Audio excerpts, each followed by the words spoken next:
bowls, or do you kind of leave them to the side soaking in the sink and then you do all the bowls first? I usually do the bowls first.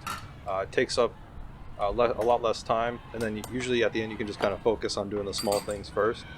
Whereas at the beginning you got the big strokes with the big bowls and the big pots and pans. Well, what I usually do when I'm doing the dishes is I grab the utensils in a clump, and I just kind of soak those things with soapy water, and I could get 5-6 utensils done at a time, and yeah, that's a technique you do see some of these contestants use. So I think the advantage is I think he's going to go right from the glass to the water bottle. Oh.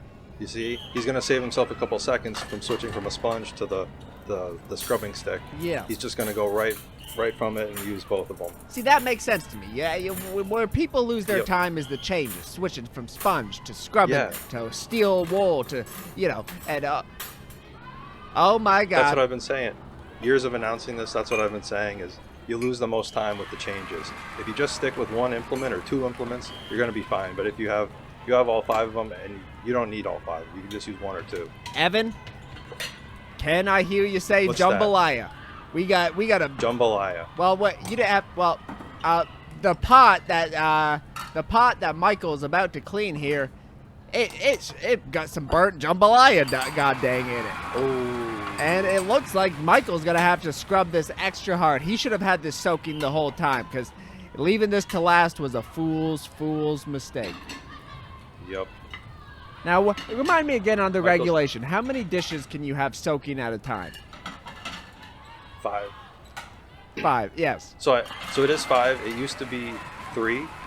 And again, like we said before, in the 1980s, there was a rule against it. You couldn't soak any dishes ahead of time. You could not soak, that's right. No.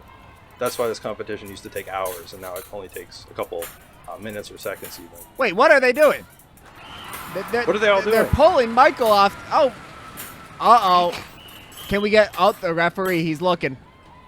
Michael brought his home-brewed detergent. That's no good. Oh my God. Michael. It's something like this. You train for a long time and you blow it away with some gosh dang home-brewed detergent. Yeah, what do you think he has in there? Do you think he brought bleach, or because that's no good? No, it could be anything, honestly. Some people just can't win honestly. They just can't win honestly, and that's a shame. And there are rules for a reason, and I guess people just don't want to follow them. Uh-oh. It's so dangerous.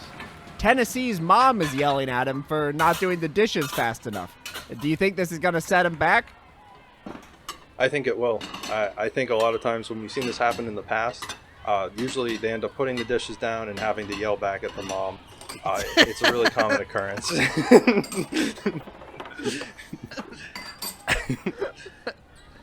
Asia results in a lot of, yes, I know what I'm doing. I've done this 1,000 times. You don't need to tell me how to do this. Believe me, I went to college. I've lived on my own before. And you don't need to tell me how to do dishes. A lot of conversations like that, and that costs a lot of time. Yeah, exactly. Like, Mom, if you're listening, yes, I'm gonna do them eventually. Like, eventually, I need to use a cup or bowl, and you don't have to yell at me to get me to gosh dang do them. Exactly. And it's like, I've done them 1,000 times before. I don't need your advice. I don't need like tips on how to do the dishes. I know what I'm doing. I'm a goddamn adult. And Dad, if you're watching this, Dad especially. Dad, if you're watching this, how about you do some of the gosh dang dishes sometimes? Because I feel like I'm always taking the brunt end of the stick for not doing the gosh dang dishes.